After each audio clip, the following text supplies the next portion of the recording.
Doctor Vinod Bhanderi, જિલ્લા ભાજપ અધ્યક્ષ। આજ રોજ અટલ ભવન ખાતે પશ્ચિમ બંગાળ, આસામ અને પોંડિચેરીમાં ભારતીય જનતા પાર્ટીનો ભવ્યથી ભવ્ય વિજય થયો છે।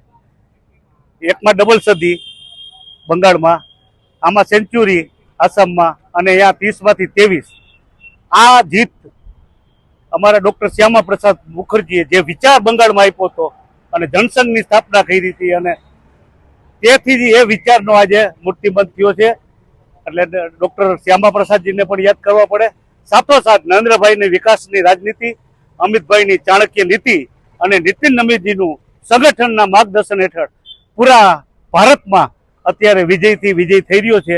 અને સાથોસાથ બંગાળની જનતાનો ખૂબ ખૂબ આભાર માની છે, અને બંગાળના કાર્યકર્તાનો જે પરિશ્રમ, વિપરીત પરિસ્થિતિમાં જે પરિશ્રમ કર્યો છે એના પરસેવાને આ વિજય છે।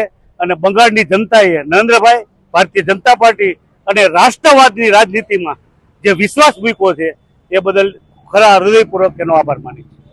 આપણા દેશની જે 5 રાજ્યોની ચૂંટણી હતી એમાં ઐતિહાસિક પરિણામ આ 3 રાજ્યો એટલે કે પશ્ચિમ બંગાળ, આસામ અને પોંડિચેરીમાં ફરીથી એક વખત એનડીએની સરકારની જ્યારે સ્થાપના નાગરિકોના આશીર્વાદ અને વિશ્વાસથી થઈ હોય, એક ઇતિહાસ પશ્ચિમ બંગાળની જીત માનનીય પ્રધાનમંત્રીશ્રીના નેતૃત્વમાં જે પ્રકારે ભારતીય જનતા પાર્ટીની થઈ છે, અને આ ઐતિહાસિક જીત કદાચ એને આપણે સમર્પિત કરી શકીએ તો જે રીતે આજ સુધી મમતા બેનર્જીએ લોકોમાં એક ભયનો માહોલ કરી, તૃષ્ટિકરણનું રાજકારણ કરી, રોહિંગ્યાનું રાજકારણ કરી, વોટ બેંકનું રાજકારણ કરી, અને જે અમુક વર્ગોને અસુરક્ષિત કરી, મહિલાઓને અસુરક્ષિત કરી, જે પ્રકારે એનું શાસન ચલાવ્યું હતું એનો મુંહતોડ જવાબ આ મજબૂત પરિવર્તનના માધ્યમથી પશ્ચિમ બંગાળના સર્વે નાગરિકોએ આપ્યું છે।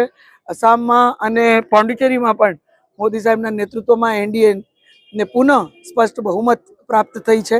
ત્યારે પશ્ચિમ બંગાળના લોકોએ એક મજબૂત જાકારો ટીએમસીને અને મમતા બેનર્જીને મોદી સાહેબના નેતૃત્વમાં આપ્યો છે। ત્યાંના